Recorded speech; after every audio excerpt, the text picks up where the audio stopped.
방역당국에 제한이 있어서 점심 식사를 금했다가 다시 하려고 그랬더니 또다시 뉴스할 때마다 교회에서 감염된 사태가 계속 보고가 되고, 또 우리 중직자들도 8월 한 달은 좀 여러 가지 기후적으로나 환경적으로 어려우니까 8월 한 달을 목사님 쉽시다. 그래서 점심을 제공해 드리지 못해서 죄송한 마음이 한쪽 끝에 남아 있습니다. 서로 잘 헤아리고 그렇게 좋은 뜻으로 받아 주시기를 바랍니다. 지난 한 주간 동안 비가 몹시 많이 와서 교회 이곳저곳에 곰팡이도 엄청 끼고 상당히 습해서 위생에도 많은 어려움이 있을 것 같아서 그런 점심은 8월 한 달은 쉬고 이제 9월 달 조금 날이 선선해지면 다시 한번 우리 권사님 집사님들의 정성스럽게 마련한 점심을 함께 안전하게 나눌 수 있기를 바랍니다. 이달 마지막 주일은 나중에 광고 시간에 한 번 더 말씀하겠지만 가족주일로 5주가 있는데, 그때는 한번 날씨가 괜찮으면 교회 대청소를 해서 곰팡이도 좀 닦아내고 그렇게 할 수 있기를 바랍니다. 그래서 준비 잘해서 9월에는 아름다운 열린교회 특식을 함께 나누는 그런 회복이 있기를 바랍니다. 아주 오래전입니다. 한 40년 가까이 전 이야기입니다. 제가 지금은 양산이 거의 도시지만 그때는 완전히 시골, 대한민국에서 제일 조그만 군, 인구는 3만 6천 명밖에 안 되고, 양산이 지금 인구가 얼마인지 아세요? 35만을 넘었어요. 양산시가. 근데 제가 양산에 군대 제대하고 내려와서 결혼하고 살 때 우리 집사람 서울 아가씨가 이 양산에 올 때는요, 한번 집에 왔다가 서울 진정 가는 게 굉장히 어려웠습니다. 털털거리는 비포장도로 버스 타고, 시외버스 타고 저기 부산 고속버스 터미널도 어디죠? 동네에 있는 게 아니고 저쪽에 조방 앞에 있어요. 그때거든요.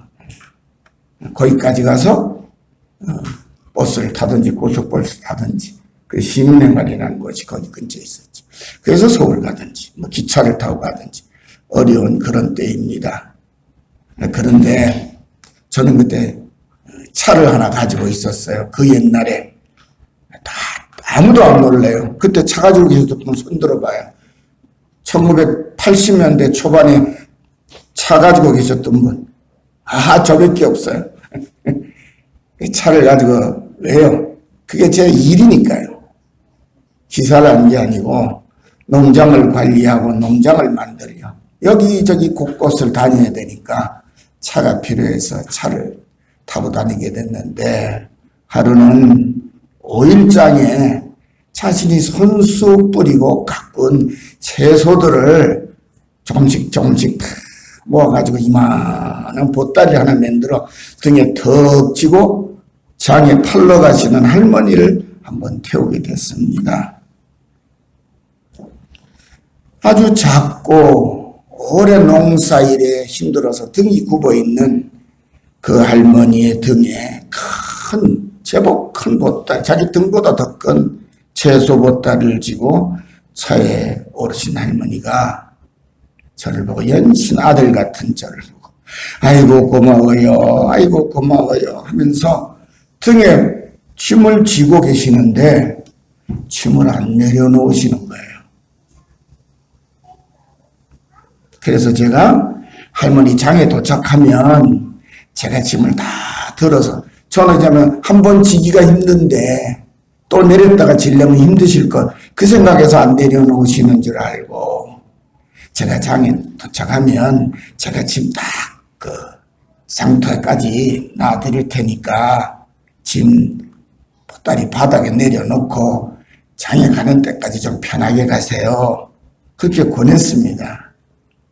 그랬던데 이 할머니는 아들 같은 저에게 몸을 태워주신 것만도 감사한데 짐 보따리까지 어떻게 신세를 지느냐고 한사코 사양하시고 장에 도착할 때까지 등에 채소짐을 지고 있으니 의자 뒤에 기대지도 못하고 꾸부정 똑같이 힘든 거예요. 다리만 안 걸어간다 뿐이지. 버스를 타셨으면 그 보따리를 내려놓으셨을 텐데 차가위에 태워드렸더니 그러시는 거예요. 끝까지 불편한 등짐을 지고 가셨습니다. 몇 번 권하는데 한사코 사양하시니까 할머니 마음 불편하게 해드릴 것 같아서 그냥 더 이상 권하진 않고 이런저런 이야기를 주고받으며 시골 할머니의 정겨운 마음도 느껴보는 그런 시간을, 그런 경험을 가지고 있습니다. 제가 드리는 이 이야기를 들으시고 어떤 분은 그 할머니 참 답답한 할매네 그렇게 생각하시는 분들도 계실 겁니다. 또 어떤 분은 그 마음이 꼭 내 마음 같지 그렇게 생각하시는 분도 계실 것입니다. 몸이 편한 것도 좋지만 무엇보다 마음이 편해야 한다고 생각하시는 분이라면 아마 그럴 것입니다. 하지만 이렇게 생각하시든지 저렇게 생각하시든지 모두가 다 맞는 이야기입니다. 하지만 등에 지고 있는 짐이 장에 도착하면 바로 내려놓을 채소 보따리가 아니라 쉽게 내려놓을 수 없는 인생의 무게나 고통스러운 죄의 짐이라면 이야기가 아주 달라지는 것입니다. 만약 그런 무거운 짐을 지고 있다면 누구의 도움을 받아서라도 누구에게 사정을 해서라도 하루빨리 그 짐을 내려놓아야 삶의 즐거움을 회복할 수 있습니다. 그런데 거의 모든 사람이 누구도 예 없이 오늘도 여전히 그런 버거운 짐을 지고 힘겹게 살아가고 있는 것이 사실입니다. 사랑하는 성도 여러분, 우리 사람들은 도대체 무엇을 위해서 그렇게 무거운 짐을 지고 수고하며 힘겹게 살아가고 있을까요? 사실 우리가 찾고 있는 이 세상 그 무엇도, 이 세상의 그 어떤 사람도 나에게 참된 안식과 평안을 줄 수는 없습니다. 왜냐하면 참된 평안과 안식은 오직 예수님으로부터만 받을 수 있는 하늘의 선물이기 때문입니다. 예수님의 동생 야고보는 다른 형제들과 마찬가지로 처음에는 자기 형님을 메시아 그리스도로 믿지 못했습니다. 그런데 하나님의 아들이여 나의 주 그리스도로 받아들인 후에 성도들에게 이렇게 증언합니다. 야고보서 1장 16절 17절입니다. 내 사랑하는 형제들아 속지 말라. 온갖 은사와 온전한 선물이 다 위로부터 빛들의 아버지께로부터 오나니 그는 변함도 없으시고 회전하는 그림도 없으시니라. 그분은 변치 않고 우리들에게 온갖 은사와 온전한 선물을 내려주시는 하늘의 아버지시라. 그렇게 고백합니다. 그런데 예수님은 사랑하는 제자들에게 평안을 너에게 비치노니 곧 나의 평안을 너에게 주노라. 내가 너에게 주는 것은 세상이 주는 것과 같지 아니하니라. 너희는 마음에 근심하지도 말고 두려워하지도 말라고 말씀하셨습니다. 여기 너희는 마음에 근심하지도 말고 두려워하지도 말라는 말씀 앞에는 그러므로 라고 하는 말이 생략되어 있다고 봅니다. 평안을 너에게 끼치노니 곧 나의 평안을 너에게 주노라. 내가 너에게 주는 것은 세상이 주는 것과 같이 아니하니라. 그러므로 너희는 마음에 근심하지도 말고 두려워하지도 말라. 예수 안에 참된 평안과 안식이 있다는 말씀입니다. 또 요한복음 8장 31절에서 32절에서는 당시를 믿기 시작하는 유대인들에게 이렇게 말씀하십니다. 너희가 내 말에 거하면 참으로 내 제자가 되고 진리를 알지니 진리가 너희를 자유롭게 하리라. 또 이어지는 36절에서 아들이 너희를 자유롭게 하면 너희가 참으로 자유로우리라. 그리고 오늘의 본문 28절에서는 수고하고 무거운 짐진 자들아 다 내게로 오라. 내가 너희를 쉬게 하리라. 우리를 부르시고 계십니다. 사랑하는 성도 여러분, 본래 사람은 정말 자유롭고 평안한 존재로 지으심을 받았습니다. 자유로운 에덴 동산도 선물로 받았습니다. 그런데 하와가 사단의 속임에 속아서 선악과를 따먹은 후에 그 자유와 평안을 모두 잃어버렸습니다. 아담과 하와의 후손으로 태어난 모든 사람은 조상이 지은 죄의 무거운 짐을 지고 살아가야만 했습니다. 짐승들은 사나워졌고 땅에는 온갖 잡초와 독한 풀들이 자라나기 시작했습니다. 사람들은 자신의 속에서 끊임없이 솟아오르는 죄와 악한 생각들로 고통을 겪고 있는데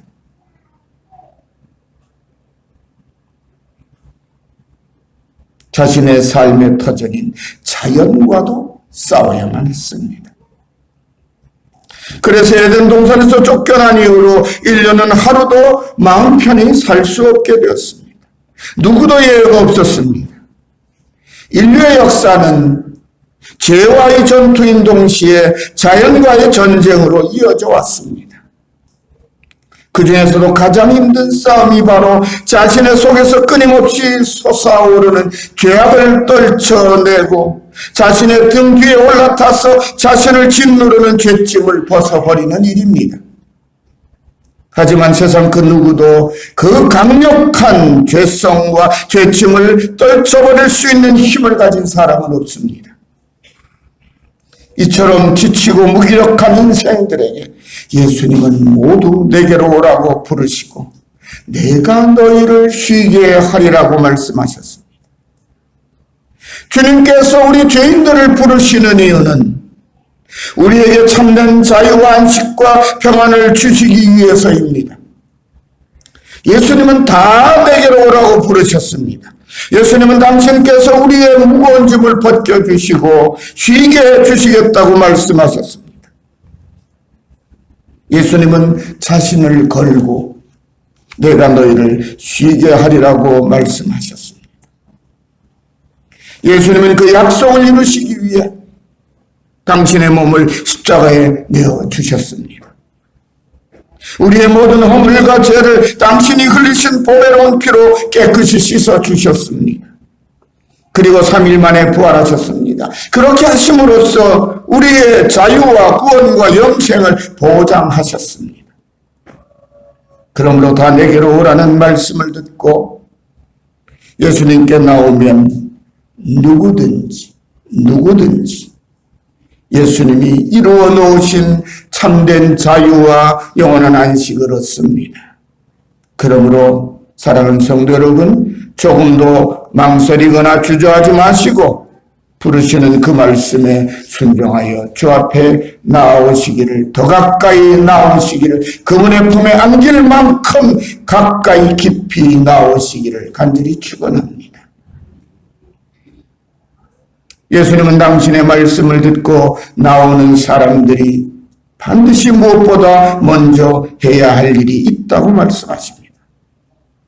그것은 다름이 아니라 예수님께 무언가를 배우는 일입니다. 이어지는 말씀입니다. 나는 마음이 온유하고 겸손하니 나의 무게를 메고 내게 배우라. 그리하면 너희 마음이 쉼을 얻으리니.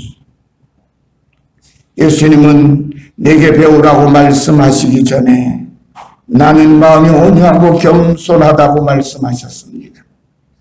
그리고 또 나의 멍에를 메고 내게 배우라고 말씀하셨습니다. 그 후에 비로소 그리하면 너희 마음이 쉼을 얻으리라고 말씀하셨습니다. 한번 따라해 봅시다. 나는 마음이 온유하고 겸손하니 나의 멍에를 메고 내게 배우라. 그리하면 너의 마음이 쉼을 얻으리라. 예, 이 순서가 굉장히 중요해요. 무엇을 배우라고 말씀하시는 건가요? 바로 주님의 온유와 겸손입니다. 주님의 온유와 겸손을 배우지 못해서 주님이 주시는 멍에를 맬 수 없다면 주님이 약속하신 참된 안식은 없습니다. 큰일 났네요. 한없이 낮추어야 하고 무거운 멍에도 매야 됐는데, 그러나 주님을 참으로 믿는 믿음의 사람은, 참된 믿음을 가진 성도는 예수님께 배운 온유함과 겸손이 마음과 몸에 배어있는 모습을 보입니다. 그러나 만약 우리의 믿음이 교만한 모습으로 나타난다면 그 믿음은 거짓 믿음입니다. 믿음의 주인이신 예수님이 온유하고 겸손하신데 주님을 믿는 우리가 남보다 나를 먼저 높이려는 교만한 모습을 보인다면, 그리고 그것을 나의 믿음이라고 주장한다면 전혀 앞뒤가 맞지 않습니다. 예수님은 사랑하는 제자들에게 누구든지 나를 따라오려거든 자기를 부인하고 자기 십자가를 지고 나를 따를 것이니라고 하셨습니다. 바울 사도는 빌립보 성도들에게 그 말씀을 받았어. 너희는 내게 배우고 받고 듣고 본 바를 행하라. 그리하면 평강의 하나님이 너희와 함께 계시리라고 말씀하셨고, 또 고린도 교회 성도들에게는 내가 그리스도를 본받는 자가 된 것 같이 너희는 나를 본받는 자가 되라고 가르쳤습니다. 사랑하는 성도 여러분, 주님이 말씀하시는 멍에는 진정한 그리스도인으로 살아가는 것 자체입니다. 곧 그분의 뜻을 따라 자신을 낮추고 남을 존중하는 온유하고 겸손한 자세로 그분의 말씀을 믿고 순종하는 아름다운 삶의 모습이 바로 주님께서 우리에게 지어주신 멍에이고 소명입니다.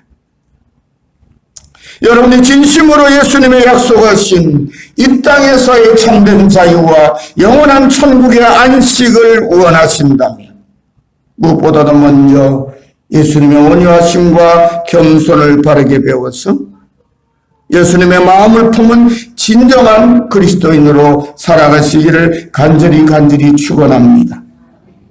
그것이 바로 우리에게 참된 안식을 주시려고 우리를 부르시는 주님께서 우리에게 맡기신 우리의 멍에 곧 우리의 소명이기 때문입니다. 사랑하는 성도 여러분, 주님의 말씀은 정말 은혜롭고 복된 말씀으로 끝을 맺습니다. 이는 내 멍에는 쉽고 내 짐은 가벼우니라. 할렐루야. 걱정되죠. 한참 낮추어야 되고, 그리고 짊어져야 되는 멍이라니까 아이고 예수 믿었다가는 종살이 하겠네. 제가 예전에 전도를 했더니 나는 게을러서 교회 못 가고, 나는 성도들 교인들 하는 거 따라 할 수 없어서 못 가고, 계속 그 핑계를 대요. 아니야, 너 하고 싶은 대로 와서 해. 하지 말라는 건 하지 말고 하라는 것만 해. 교회는 그렇게 사람을 쥐어짜고 고생시키는 데가 아니야. 신앙생활을 오래 하신 분 말고 연세가 드셔서 신앙생활 하신 분들 교회 나와서 학습받고 세례받고 세례교인이 되고 나니까 할 일이 태산같이 많아졌나요? 아니면 별로 할 일이 없나요? 웃으시는 거 보니까 별로 할 일이 없죠. 세례받고 되면 뭐 할 일이 많을 것 같아. 아야 여시나 한번 해볼 거야. 그러고 다짐을 했는데 제가 일본말 썼네. 여시. 자 한번 해보자. 단단히 각오를 했는데 뭐 잘 시키지도 않아요. 특별히 우리 열린교회는 뭐 많이 하라 소리를 잘 안 하니까요. 왜요? 제가 게을러서 그렇습니다. 제가 별로 일 많이 하는 걸 별로 좋아하지 않아요. 성도들의 생각에는 목사님 일 많이 그동안 하셨잖아요. 그건 일을 한 게 아니고요. 취미생활 하듯이 한 거예요. 재미있어서 한 거예요. 여러분 아무리 많은 일도 취미생활로 하는 거는 힘듭니까? 재밌습니까? 여러분 요새 사람들은 툭하면 노래방 가잖아요. 그죠? 저는 노래방이라는 데가 어떻게 생겼는지도 몰라요. 근데 노래방에 가가지고 밤새도록 노래 부르고 춤추고 미친이 뛰노라도 그러면 다시 나갈 것 같잖아요. 지쳐가지고. 근데 또 가고 노래방 마니아들은 막 사람만 만나면 노래방 가자 그러는 것 같아요. 왜 그래요? 그게 취미라서 그런 거예요. 취미라서. 우리의 신앙생활이 우리의 즐거운 삶의 모습으로 나타나야 합니다. 오늘 주님의 말씀은 바로 그 말씀을 우리에게 해주시는 말씀이에요. 따라합시다. 이는 내 몸에는 쉽고 내 짐은 가볍다. 그러니까 내게로 와서 내게 배우고 내 멍에를 메고 내게 배워라. 그리하면 너희 마음이 쉼을 얻으리라 말씀하시는 거예요. 주님이 우리에게 주시는 멍에, 주님이 우리에게 맡기신 소명은 결코 무거운 짐이 아니라는 말씀입니다.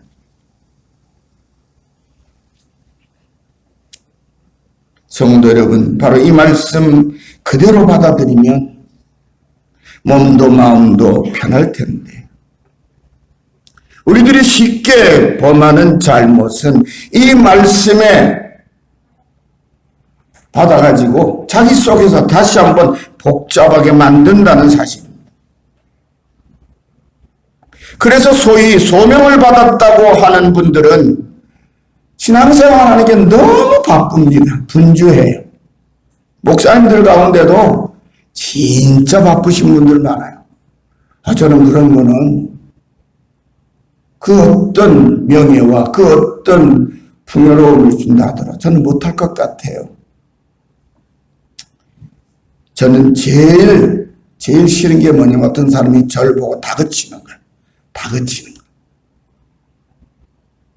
제가 나이가 좀 들고 목회자 선배가 되다 보니까 자기네들이 처리 곤란하고 좀 힘들면 목사님 이거 어떡하면 돼요? 이거 좀 어떻게 해주시면 안 돼요?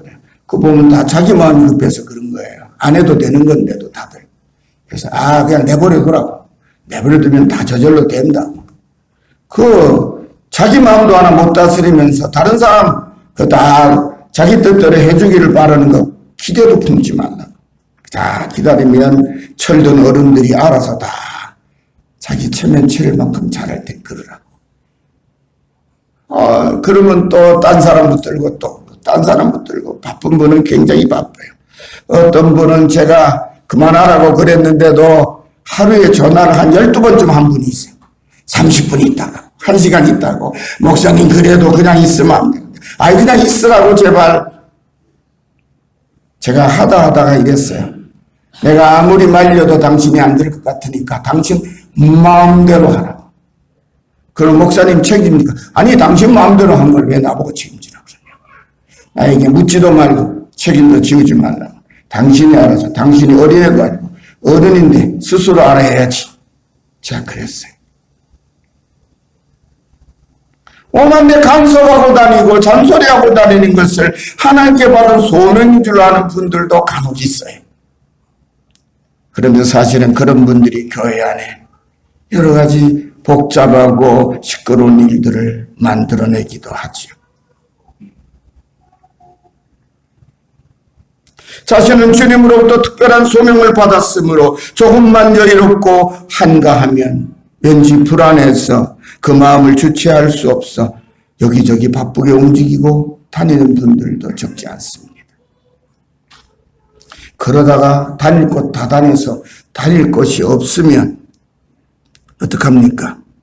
조금 쉬거나 주님의 말씀을 묵상하는 잠잠한 시간을, 여유로운 시간을 가지면 될 텐데 그러지를 못합니다. 쓸데없이 남의 일에 참견하고 간섭을 해서라도 자기를 가만히 놔두지를 않는, 그것이 특별한 소명을 받은 사람들이 보이는 한 모습이기도 합니다. 우리가 주님께 받은 소명은 그렇게 몸이 10개라도 모자랄 만큼 바쁘고 힘들게 움직이는 중노동이 결코 아닙니다. 앞에서 이미 소개해드린 대로 주님은 우리에게 평안을 너에게 끼치노니 나의 평안을 너에게 주노라. 내가 너에게 주는 것은 세상이 주는 것과 같지 아니하니라. 그러므로 너희는 마음에 근심하지도 말고 두려워하지도 말라. 평안함을 누릴 만큼의 여유를 잃어버리고 평안한 것이 무슨 죄인 것처럼 아무것도 안 하고 쉬는 것이 큰 잘못이나 되는 것처럼 안절부절 못하고 불안해하지 말라는 것입니다. 사실 우리들이 짐처럼 무겁게 느끼는 모든 것들은 그런 것들입니다. 우리에게 평안을 주시려고 우리를 찾아오신 예수님은 우리를 바쁘게 부려먹는 감독관이 아니십니다. 우리를 참된 자유와 평안과 안식이 있는 영원한 생명의 길로 인도하시기 위해 예수님이 이 세상 그 누구도 줄 수 없는 당신의 생명을 내어주셨고 당신의 자유와 평안을 우리에게 주신 분입니다. 우리는 예수 안에 있는 자유롭고 평안한 하나님의 아들, 딸들입니다. 그러므로 주님의 소명을 받은 그리스도의 종은 보통의 사람들보다 마음과 생각과 생활의 모든 것이 조금 더 편안하고 너그럽고 여유로워야만 합니다. 그래야 우리도 함께 어울리는 다른 사람들에게 예수님처럼 자유와 평안을 끼칠 수 있기 때문인 것이지요. 예수님은 당시에 율법의 스승을 자처하며 백성들에게 무거운 짐을 지우기를 좋아하는 서기관과 바리새인들을 가리켜 또 무거운 짐을 묶어 사람이 어깨에 지우되 자기는 이것을 한 손가락으로도 움직이지 아니하는 자들이라고 말씀하셨습니다. 그리고 제자들에게는 그들이 하는 행위는 본받지 말라고 경계하셨습니다. 예수님처럼 스스로 자신을 낮추고 살아가는 사람은 그 낮은 자리에서의 섬김이 결코 무거운 짐이 아닙니다. 기쁨이요, 보람이요, 감사의 제목입니다. 그 섬김을 통해서 자신의 참된 가치를 알게 되기 때문입니다. 그것이 바로 예수님께 배운 온유와 겸손으로부터 얻는 진정한 하늘의 선물입니다. 예수님의 부름을 따라 항상 주님을 찾고 구하며 온유와 겸손을 주님께 배워서 예수 안에 있는 영원한 생명과 참된 자유와 평안을 받아 건강하고 아름다운 그리스도인들로 우리 모두가 한평생 행복하게 살아가시기를 주의 이름으로 간절히 축원합니다. 기도합시다. 하나님 아버지, 감사합니다. 주님은 우리에게 자유와 평안을 안겨주시려고 당신의 생명까지 내어주셨는 그런 은혜를 입은 저희들은 주님이 주시는 자유와 평안함보다는 우리의 욕심과 열심과 부지런함을 통해서 세상에서 얻을 수 있는 것을 더 많이 얻기 위하여 자유와 평안함을 잃어버린 그래서 몸도 마음도 날마다 지쳐있는 그런 모습들이 옵니다. 저희들의 마음을 친히 주장하시고 다스리셨어. 저희들이 그 무거운 죄짐을 주님 앞에 벗어놓고 주님이 주신 자유롭고 평안하며 감사하며 만족하는 소명을 다시 우리의 목에 메고 주님과 즐겁게 동행하며 영원한 생명의 길을 걸어가며 세상의 빛을 비추는 빛의 자녀들이, 빛의 사람들이 되게 해 주옵소서. 모든 말씀을 예수님의 이름으로 간절히 기도드리옵나이다. 아멘.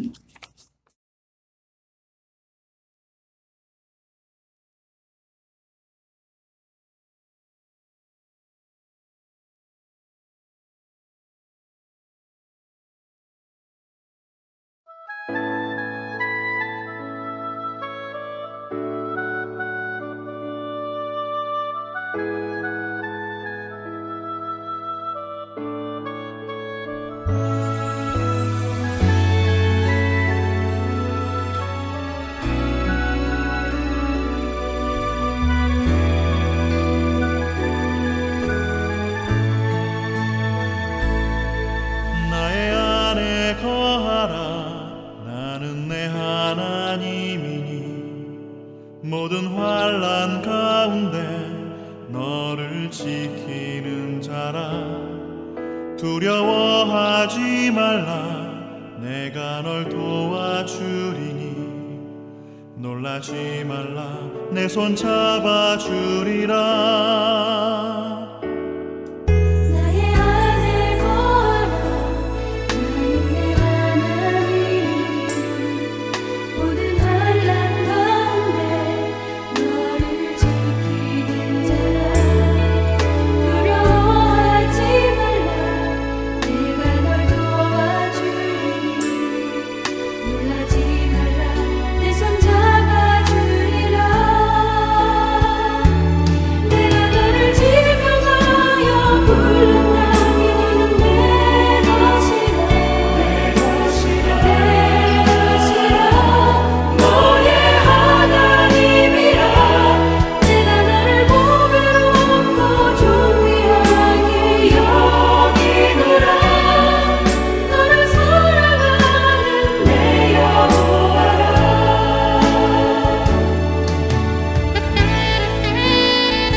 내